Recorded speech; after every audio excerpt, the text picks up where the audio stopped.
à tous, je m'appelle Antoine et bienvenue sur ma chaîne YouTube Le Rêve d'Icare. Alors j'en profite de faire ma première vidéo parce qu'actuellement on est en confinement et c'est compliqué d'aller voler. Donc pour ma première vidéo, je voulais vous faire une présentation sommaire du paramoteur qui fait partie des ULM, donc des ultra légers motorisés. Donc ce que je vous propose, c'est de faire un petit tour de la machine. Donc cette vidéo s'adresse aux curieux, aux personnes qui ne connaissent pas le paramoteur et à ceux qui débutent, ceux qui sont un peu plus avancés. C'est vraiment des notions qu'ils connaissent. Donc présentation de cette machine. Donc c'est un paramoteur de la marque Adventure. Il y a plusieurs marques qui existent sur le marché. Adventure est une marque française qui fait très bien le travail. J'ai pas de comparaison à voir puisque c'est ma première machine et c'est la seule sur laquelle j'ai volé. Du moins, c'est la seule marque Adventure sur laquelle j'ai volé. Donc, présentation du paramoteur. Donc, le paramoteur se compose de plusieurs éléments. Donc, un GMP, dit groupe motopropulseur, qui est la machine. À cette machine va venir se rajouter au niveau de ces mousquetons une aile de parapente améliorée pour le paramoteur. Donc premièrement la présentation du GMP, du groupe motopropulseur. On retrouve sur la face avant une sellette. Donc la sellette avec toutes ses sangles, la sellette qui va permettre au pilote de venir s'installer et de se sécuriser pour être solidaire du moteur, de la cage, de l'hélice et de toute la partie qu'on va voir après. Sur cette sellette, on retrouve des sangles au niveau des épaules, des sangles ventrales et des sangles au niveau des cuisses. Il est important qu'au niveau du dos, on ait un confort quand même assez correct. Et au niveau de l'assise également, pour être dans une position assez confortable pendant notre vol.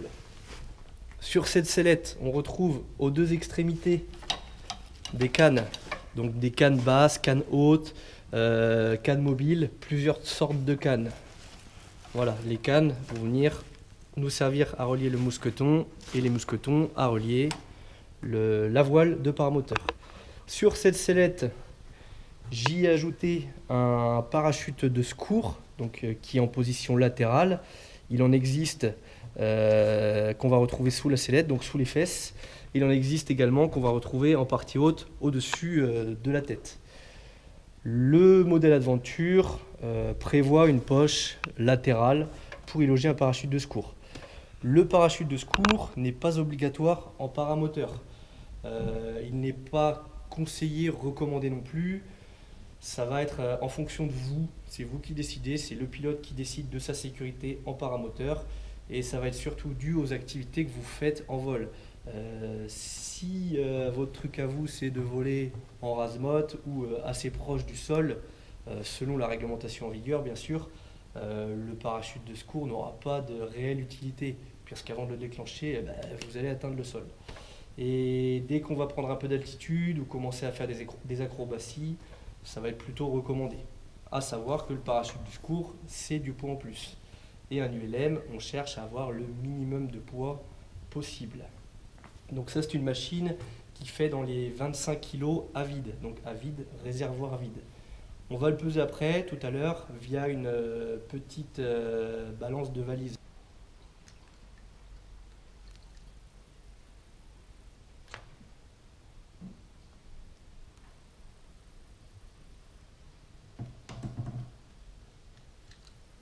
Ok, donc machine à vide, je suis sur un poids de 26,7 kg, sachant qu'il faut que je rajoute à ma machine donc la batterie qui pèse quelques grammes et ce qui va peser plus lourd, ça va être le carburant. Donc 1 litre de sans-plomb, environ 700 grammes.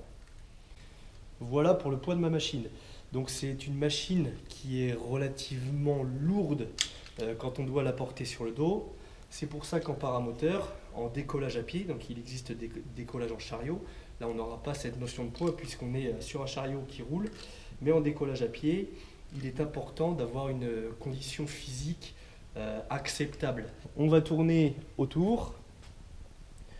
Donc je retrouve sur ma partie gauche, ça peut également être installé partie droite, ma commande d'accélérateur. Donc d'origine, avec mon nombre d'heures du paramoteur dessus et plusieurs indications, notamment les tours par minute qui sont importants à regarder pendant le vol. Donc voilà, là elle est disposée du côté gauche. Pourquoi côté gauche? Pas parce que je suis gaucher, mais en l'air, si j'ai besoin d'utiliser de l'équipement, de l'appareil photo, mon téléphone portable, vu que je suis droitier, ça va être beaucoup plus simple d'utiliser ma main droite. Donc l'accélérateur doit être en permanent dans une main, donc sur ma main gauche. Je fais le tour de ma machine, je vais y retrouver une cage d'hélice avec un filet. Le filet qu'on viendra tendre pour le vol, afin de rendre la cage bien solidaire au moteur et aux attaches moteur sellette. Donc ma cage, elle a un rôle de sécurité afin qu'il n'y ait aucun objet qui vienne percuter l'hélice pendant le vol. Ensuite, j'y retrouve une hélice. Donc plusieurs types d'hélices. Il y a des hélices en bois, des hélices en carbone et autres matériaux composites. Donc moi c'est une hélice en carbone de la marque Hyprops en taille 130 cm. Donc il existe plusieurs tailles. La taille va être importante par rapport à la puissance de votre moteur. Plus la taille sera grande, plus la puissance de la machine va être améliorée. Ça ne sert à rien d'avoir une machine trop puissante en paramoteur. On ne cherche pas forcément la vitesse, sauf pour des fins de compétition. Mais ce qu'on cherche, c'est d'avoir un rapport poids-puissance. Donc la machine et le moteur va vraiment être en fonction de votre poids et pas en fonction de je veux aller vite ou pas vite. Ça sera plus le rôle de l'aile, selon sa structure, qui va vous donner une vitesse. Donc mon hélice en carbone qui est fixée sur un axe via des poulies, ce qu'on appelle un réducteur, pour que la puissance moteur, qui est de plusieurs milliers de tours minute, soit retransmise à l'hélice via un réducteur pour atteindre des 8000 tours minute maximum sur cette machine. On a des machines qui vont un peu plus bas et des machines de compétition qui tournent dans les 15-20 000 tours minute. J'y retrouve un moteur, donc c'est un moteur 2 temps avec un carburateur. Donc pourquoi moteur 2 temps? Pour sa facilité d'entretien, pour sa facilité de fabrication et notamment très important pour sa légèreté. On pourrait y mettre un moteur 4 temps, mais le moteur 4 temps est beaucoup plus lourd et beaucoup plus délicat d'entretien, un peu plus compliqué, à savoir que la machine, le paramoteur, on le porte sur le dos avant de décoller. Donc on cherche réellement à avoir le poids le plus bas possible. On y retrouve donc une boîte à air et non pas un filtre à air, donc c'est creux à l'intérieur. Donc sur ce paramoteur, on a une option light, donc c'est une boîte à air allégée avec un pot en titane, un peu plus allégé que la machine d'origine. Donc c'est des options qu'on peut prendre ou pas à l'achat. Donc mon moteur avec mon protège moteur en bas. En dessous, je retrouve mon réservoir. Donc réservoir qui a une capacité de 8 à 10 litres maximum.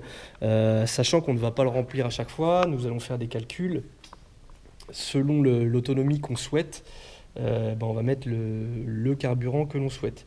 Ça ne sert à rien de le remplir au maximum, parce que pareil, dans un souci de poids, si je remplis au maximum, le poids de la machine va être un peu plus élevé. Donc 10 litres de carburant, ça représente environ 7 kg, sachant qu'un litre de samplon 98, c'est équivalent quasiment à 700 grammes. Donc l'essence est un petit peu plus légère que l'eau. Sur mon moteur, je retrouve également à ce niveau-là un démarreur électrique. On a des machines qui disposent d'un démarreur électrique d'autres d'un démarreur manuel type lanceur. Certaines machines sont équipées des deux options. Donc sur le moteur Adventure Éole 135, nous retrouvons juste un démarreur électrique. Donc qui dit démarreur électrique dit batterie. Donc la batterie n'est pas installée à demeure sur la machine, on va la mettre uniquement quand on en aura l'utilité, quand on va décoller.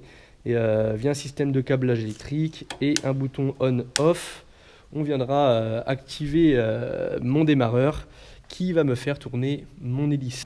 Dans mon moteur, pour tout ce qui concerne la carburation,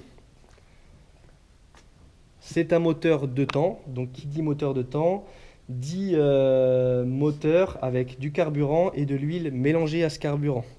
C'est l'ensemble carburant plus huile qui va faire ma lubrification de mes pièces mécaniques à l'intérieur.